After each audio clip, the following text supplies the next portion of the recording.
another Process 23 presentation. At Process 23, we help you build the DNA of your business. Today I want to talk to you about training. Team training and development is a very important and ongoing component of a high-functioning dental office. It's also one of those things that's almost never present in a dental office. I was working with an assistant recently and she did a few things that really annoyed me. I thought, she's gotta know how to do that. But then I got busy and I moved on to the next patient. For me, it was a missed training opportunity and something that I'll have to address the next time a similar situation arises. Has that ever happened to you? Or have you ever said or thought to yourself, man, I feel like I'm the only person that can do this? You may do a lot of in-office restorations and you may run the entire process yourself. I understand why you do it. And frankly, I enjoy designing restorations and polishing, etc. But much of the process can be delegated. Have you spent the time to train your team to perform the tasks to your standard of care?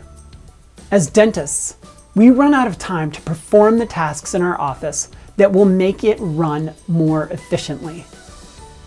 Essentially, we spend more time working in our practices than on our practices.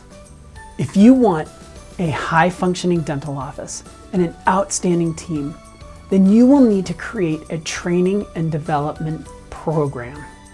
For example, if you have somebody that's great at customer service, then have them teach that part of the course for your team. If you have an assistant that makes amazing temporaries, have her teach the rest of the team how he or she does it. Let me be clear though, these are not lunch and learns taught by manufacturer reps. This is your team elevating the standard of care in your practice. If you truly want a high-functioning dental office and an outstanding team, then you will need to create a training and development program. And here's the great news. You don't have to do it alone. Like I said, enroll your team to help you. So here are 10 ideas to help you create a great training and development program for your office. Number 1, schedule the time. Pick one lunch a month or an hour every month where you go through a specific topic. If it's over lunch, you provide the lunch, and I'd even suggest that you offer that hour as comp time to your team. Essentially, they'll get a free hour to use on a day to run errands, volunteer at their kids' school, or get their nails done. Picking a specific day is also great for everyone to plan around. For example, the first Tuesday of every month is our training day. Choose 12 topics. This needs to be a recurring monthly meeting. Make it exciting and create some build-up to the meeting. It allows you as a business owner to evaluate your business and the needs of your team and create an action plan for how you're going to address your needs or concerns. Be creative. Think about it. There are many ways to present an idea. If you know somebody in your community, or if you know a patient that's an expert in customer service, invite them to come back and speak to your group. I once invited a Disney Imagineer to speak to our study group.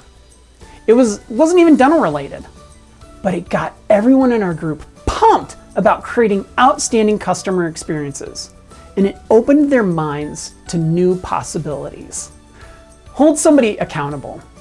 Have one person that's accountable for holding the meeting and being sure that the content is created for each meeting. It doesn't have to fall on your shoulders. Make it fun. Learning does not have to be you sitting there giving a PowerPoint presentation. We took these meetings in my office and made them a competition. At the Christmas party, we gave an annual award to the person that had the best training program. Make it fun. Use real examples. I noticed that our temporaries in our office were inconsistent.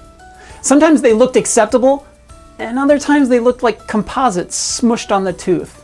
My standard was not being met because for me, I wanted my temporaries to look and feel as close to the final restoration as possible. So for a few months, I saved every provisional crown and model. Then, for our training day, I handed out grading slips to our team and put the models and provisionals on the table.